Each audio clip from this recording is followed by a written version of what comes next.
मंगलाचरण के लिए सभी साथ जोड़ लें। नमो अरिहंतानम नमो सितानम नमो आयरियानम नमो अचायानम नमो लोये सवसाहूनम। मंगलम भगवान वीरो मंगलम गौतमो गणि मंगलम कुंद कुंदाद्यो जैन धर्मोस्तु मंगलम सर्वमंगल मांगल्यम सर्वकल्याणकारकं प्रदानं सर्वधर्माणां जैनं जयतु शासनं वन्दित्व सर्वसिद्धे ध्रुवमचलमनोभवं गतिं पत्ते वोच्छामि समयपाहुड विनमो श्रुतिकेवली वनिदं। समयसार ग्रंथ आचार्य कुंद द्वारा रचित आज हम पहले गाथा पर चर्चा करेंगे। उससे पहले तीन कलशों का चर्चा थोड़ा बहुत देखते हैं। पहला कलश पर समय सार का वंदन किया गया है। दूसरी कलश पर अनेकांतमय मूर्ति को वंदन किया गया है। तीसरी कलश पर समय स्वयं की विशुद्ध भावना से ग्रंथ लेखन का संकल्प किया गया है। ग्रंथ में से भी देखते हैं। प्रकारांतर से आचार्य देव यह भी बताने चाहते हैं कि समय सार का पढ़ना, पढ़ाना, लिखाना, उसकी टीका करना, गहराई से अध्ययन करना, मनन करना, उसकी विषय वस्तु का परिचय करना, वह परम शुद्धि का कारण है। परम शुद्धि का कारण क्या है? ग्रंथ को पढ़ना, पढ़ाना, लिखना और लिखाने से परम शुद्धि को प्राप्त होता है। समय सार हम एक प्रश्न उठता है कि समय सार क्यों पढ़ना चाहिए। अनादिकाल से हम अनंत दुख भोगते आ रहे हैं। उसको दूर करने के लिए, चार गतियों का भ्रमण दूर करने के लिए इस ग्रंथ को पढ़ना चाहिए। उसका उपाय इसमें दिया है। फिर परम विशुद्धि किसको प्रकट होगी? परम विशुद्धि इस ग्रंथ में अनादिकाल से अज्ञान चली आ रही है हमें, उसके दूर करने का उपाय दिया गया है। उसे कौन ध्यानपूर्वक पढ़ेगा, उसे परम शुद्धि का प्राप्ति होगी। ग्रंथ में देखते हैं। अतः मानो वह कह रहे हैं कि हे भव्य जीव, तुम इसका अध्ययन करो, मनन करो, पठन पाठन करो, इसकी विषय वस्तु का जन जन तक पहुँचाओ, तुम्हारा अवश्य कल्याण होगा। इसमें बताया गया है कि समय सार को पढ़ने से हमको परम विशुद्धि का प्राप्त होगा। फिर अभी आत्मख्याति के मंगलाचरण के बाद अब आचार्य कुंद के समय सार की मूल ग्रंथ प्रारंभ होता है। उससे पहले उत्थानिका लिखी गई है। उत्थानिका इस प्रकार है। अत्र सूत्र अवतार है। उत्थानिका अर्थ ये है कि हेडलाइन ऐसा समझना है। अभी पुराने समाज में राजा महाराजों को बुलाने जाते थे, मंत्री ऐसा करते हैं, शहनशाहों के शहनशाह, महाराजाओं के महाराजा वो आ रहे हैं ऐसा बुलाते हैं। उसी प्रकार यहाँ पे भी जो ग्रंथ उसी अगली गाथा में बताने वाले हैं वो इसमें उत्थानिका में बताते हैं शार्ट में। अभी संडे में हम लोगों का गोष्ठी चलती है, उसके बाद हम लोग को निबंध या लेख लिखने के लिए देते हैं। उसमें हम लिखते हैं देवशास्त्र गुरु टॉपिक लिखते हैं। तो उसमें ये आता है कि देवशास्त्र का ही वर्णन आता है लेख में। फिर अत सूत्र अवतार है। अत का अर्थ है अब, ये मंगल सूचक भी है। अत का अर्थ है अब। फिर मोक्ष मार्ग प्रकाशक में पंडित टोडरमल जी भी लिखते हैं, अत्र मोक्ष मार्ग प्रकाशक नाम शास्त्र लिखते। फिर सूत्र अवतार है। सूत्र का अर्थ यहाँ पे सूत्र मतलब धागा, वो सूत्र नहीं लेना है, रक्षा सूत्र ऐसा नहीं लेना है। सूत्र का यहाँ पे अलग ही दिया गया है, दूसरा अर्थ दिया गया है। सूत्र का अर्थ है अल्पाक्षरम सन्निग्धम सार्वाद गूढ़ निर्णयम निर्दोषम हेतुमात्यम सूत्रमुच्यते बुधे। अल्पाक्षरम सन्निग्धम मतलब जिसमें अल्पाक्षर हो, फिर सार्वाद बात आती हो, जिसमें गूढ़ बात बताया गया हो, गूढ़ बात मतलब गंभीर बात बताया गया हो, निर्दोष हो। फिर सूत्र का अर्थ मूल बात भी कहते हैं, मूल। फिर सूत्र जुड़ा हुआ, सूत्र का अर्थ भी जुड़ा हुआ। फिर धागा या फिर परंपरागत, यहाँ पे परंपरागत अर्थ भी ले सकते हैं। परंपरागत अर्थ इस प्रकार है, पहले ये ग्रंथ हम लोगों को पहले आदिनाथ भगवान से महावीर भगवान तक आई, उसके बाद घनतर के पास आई, फिर आचार्यों ने शास्त्र में लिखी, उसके बाद गुरुओं ने पढ़ा, फिर उसके बाद हम लोगों के पास मिली है। ये परंपरागत बात हो गई। इस शास्त्र में जो बात आई है वो बिल्कुल सही बात है, उस झूठी बात कोई नहीं कह रहे हैं। इसको बताते हुए राजेंद्र पंडित जी का भजन आता है, अरहंत बाशित जिनवानी प्यारी, गणधर ऋषि और मुनियों ने धारी। सूत्र का बात कैसी है, वह केवल और केवली और श्रुति केवलियों से व्यवस्थित रूप से जुड़ी हुई है।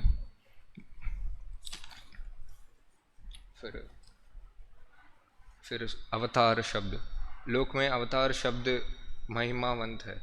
यह शब्द लोक कल्याण के लिए भगवान के अवतार के अर्थ में प्रयुक्त होता है।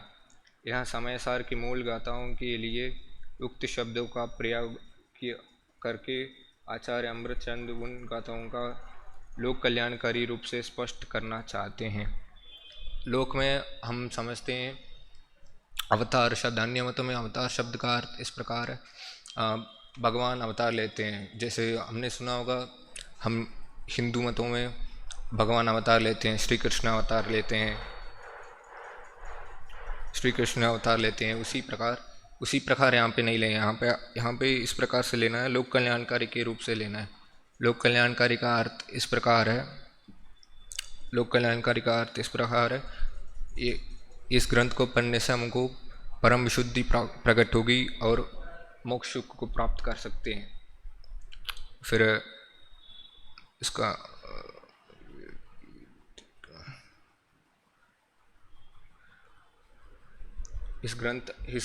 अभी समय सार हम लोगों को पढ़ना चाहिए।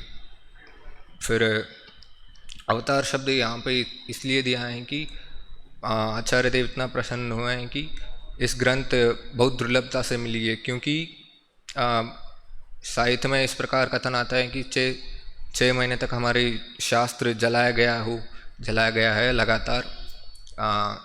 इसलिए यह अभी भी हम लोगों का ग्रंथ मिल रही है, इसलिए वो दुर्लभता से मिल रही है, इसलिए हमको उसको अध्ययन करना चाहिए, इसके प्रसन्न होकर अध्ययन करना चाहिए। फिर गाथा पाठ करते हैं अभी। वंदित्व सव्य सिद्धे ध्रुवमचल मनोभवम गदिम पत्ते, वोचामि समय पाहुड़ बिणमो श्रुति केवली वनिदम। अभी दूसरे लाइन से अर्थ करते हैं, सामान्य अर्थ देखते जाएंगे, फिर कल अच्छे से अर्थ देखेंगे। वोचामि का अर्थ है कहूँगा, किसे कहूँगा? समय पाहुड़ को, समय सार को कहने जा रहा हूँ। वो किसके द्वारा बताया गया है? श्रुति केवलियों के द्वारा बताया गया है। फिर पहला लाइन का अर्थ देखते हैं। वंदित्व सव्य सिद्धे ध्रुवमचल मनोभम गदिम पत्ते। वंदित्व मतलब वंदन करके। यहाँ पे वंदन में त्वम से त्वन प्रत्यय होने के कारण इसमें कर, यहाँ का अर्थ इस प्रकार लेना है, करके, क्या करके? वंदन करके। किसको वंदन करके? वंदन नमस्कार करके। फिर नमस्कार यहाँ पे 2 प्रकार से किया गया है, एक द्रव्य नमस्कार और एक भाव नमस्कार। भाव नमस्कार और द्रव्य नमस्कार क्या है? भाव नमस्कार का अर्थ है परिणति अपने में झुकें, अर्थात भाव अर्थ अपनी आत्मा को अपनी आत्मा से ही लीन करा लेना ही भाव नमस्कार है। द्रव्य नमस्कार इस प्रकार है, सिद्धों का गुणगान करना, उनके पूजन इत्यादि करना, यह सब द्रव्य नमस्कार है। फिर इसमें स्तुति दो तरह से स्तुति किया गया है, एक तरह द्रव्य स्तुति और एक भाव स्तुति। द्रव्य स्तुति इस प्रकार है, शरीर, भाषा और विकल्प से स्तुति करना, वो द्रव्य स्तुति है। मन वचन काय से शक्ति आने आती है, द्रव्य स्तुति है। भाव स्तुति अपने आत्मा के अपने में ही लीन समा लेना, वही अपना स्तुति भाव स्तुति का होगा। अर्थ पर से हटकर स्व में ही जाना, वह भाव स्तुति कहलाता है। यहाँ पे क्यों सिद्धों को ही ले आया गया, क्यों 5 परमेष्टियों में से उपाध्याय परमेष्टि क्यों नहीं लिया, हरियंत परमेष्टि को क्यों नहीं लिया?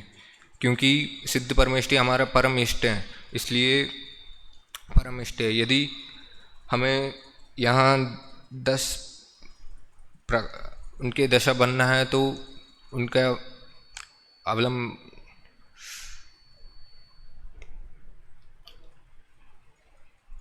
उनका वो लेना,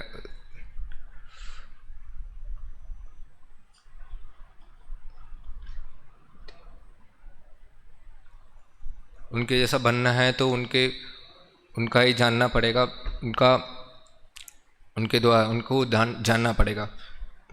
भगवान बनने का भाव भगवान बनने से ही आता है। जैसे अभी इंजीनियर बनना है तो हम पढ़ना चाहते हैं, वो कैसा पढ़ा, वो क्या क्या करता है, अभी अच्छा विद्यार्थी बनना है तो क्या करना है और सब क्लास में जाना है, वैसा। इसलिए भगवान मतलब सिद्ध बनना है तो उन क्या क्या कर रहे हैं, वो क्या क्या किए हैं अच्छे, उसी प्रकार हम भी करना चाहिए। फिर सर्वसिद्धों का प्रयोग क्या किया गया? सर्वसिद्ध इसलिए किया गया है कि वेदांत दर्शन वाले यह मानते हैं कि भगवान एक ही हैं, वही वो संसार को बनाए, वही नाश करेंगे और बाकी सब झूठ, ऐसा मानते हैं। ऐसा नहीं, उसको निराकरण करने के लिए यहाँ पे सर्व शब्द का प्रयोग किया गया है। ध्रुव शब्द, ध्रुव का अर्थ सदा रहने वाले, जिसका कभी नाश ना हो, वह सदा रहने वाले। जीव का स्वभाव सदा रहता है। जीव का स्वभाव क्या है? जीव का स्वभाव ज्ञान दर्शन चेतना जीव का स्वभाव है, सदा रहने वाला है। जैसा अग्नि का स्वभाव क्या है? उष्णता, वैसे ही अग्नि जहाँ जहाँ अग्नि होता है वहाँ भी उष्णता होती है। स्वभाव परमानेंट है, सदा रहती है। फिर अचल, जो कभी चलायमान ना हो, रहे, स्थिर, एक जगह पे स्थिर रहता हो, इधर उधर ना भटकता हो। जैसे हम कभी कभार क्लास में बैठते हैं तो ध्यान, हम इधर बैठे रहते हैं, ध्यान तो कभी घर पे चले जाता है, माँ की ध्यान आता है, वो हमारे मन चंचल होता है, उनके मन चंचल नहीं होता, इसलिए अचल शब्द का प्रयोग किया गया। अनुपम मतलब उपमा रहित, उपमा देने योग्य नहीं है, उनसे उपमा नहीं किया जा सकता है। भक्तावर में पहले श्लोक में करते हैं, उनकी गुणानुवाद करते हैं। उसमें आचार्य देव ऐसे लिखते हैं, मैं आपके गुणानुवाद कर नहीं सकता क्योंकि आपके नख है ना, वो इंद्रों के मुकुट में लगा हुआ मोतियों से ज़्यादा प्रकाशित हो रही है, इसलिए मैं आपसे जुगनू के समान हूँ, आपके गुणानुवाद नहीं कर सकता मैं। फिर सिद्धों का गुण एक नहीं है, अनंत नहीं है, उनका गुण अनंतानंत है, अनंतानंत है। अब अभी सिद्धों का सुख, सिद्ध गति के सुख हम ऐसा जोड़ लेते हैं कि मोक्ष गति से जोड़ लेते हैं। मोक्ष गति का सुख इंद्रिय जनित सुख है, सिद्ध गति का सुख अतीन्द्रिय जनित सुख है। फिर वो एक आता है, एक पंक्ति आती है, सारी पृथ्वी कम कागज बनाऊं, समुद्र जल की शाही बनाऊं, फिर भी ना हो गुणगान। इसमें बताया गया है कि सारी जगत को मैं कागज बना लूँ, कागज मतलब फिर शाही समुद्र की जल को मैं शाही बना लूँ, शाही मतलब इंक बना लूँ। फिर सारी पेड़ों को मैं कमल बना लूँ, उसके गुणानुवाद लिखने बैठ जाऊँ तो उनके गुणानुवाद सारी खत्म हो जाएगी, गुणानुवाद खत्म नहीं होगी। फिर गति का अर्थ, फिर गतिम पत्ते, गति मतलब गति को प्राप्त, गति में से पांच गतियों में से हम ध्रुव, अचल और अनुपम गति को यहाँ पे लेना है। फिर पत्ते मतलब प्राप्त, गतिम पत्ते प्राप्त किए। फिर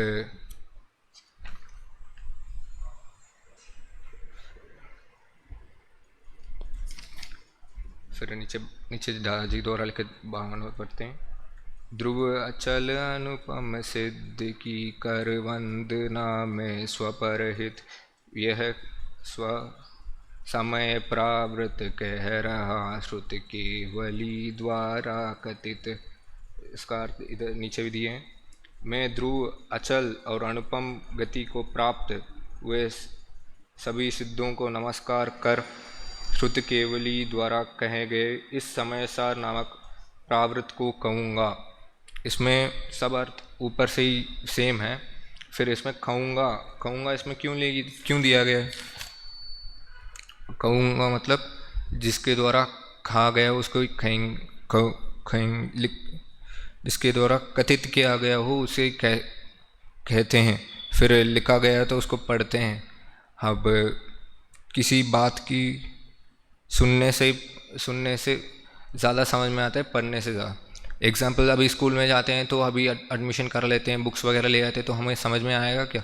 स्कूल में जाते ही टीचर समझाएंगे, उसके बाद ही हम लोगों को समझ में आएगा। इसलिए यहाँ पे कहूँगा शब्द दिए हैं। फिर अभी समय होने वाले, अभी रिविजन कर लेते हैं पूरे।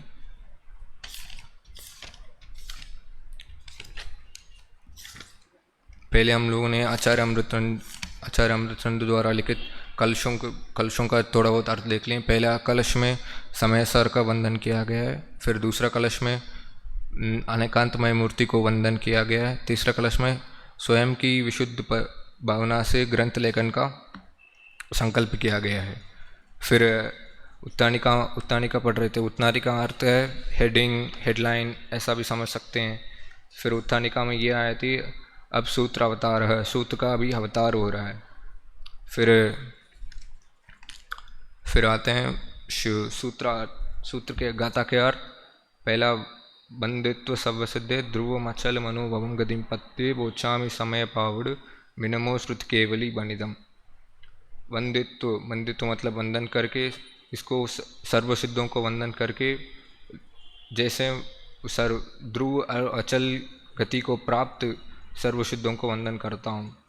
बोच्छामी, फिर बोच्छामी मतलब कहूँगा किसको? समय प्रावृत को कहूँगा, समय प्रावृत कहूँगा। वो किसके द्वारा खाया गया? श्रुत केवलियों द्वारा बताया गया वाणी को मैं खाने जा रहा हूँ। इसी प्रकार इसमें अर्थ दिया गया है। हम भी ध्रुव और अचल गति को प्राप्त करें इसी मंगल भावना के साथ। जय जय।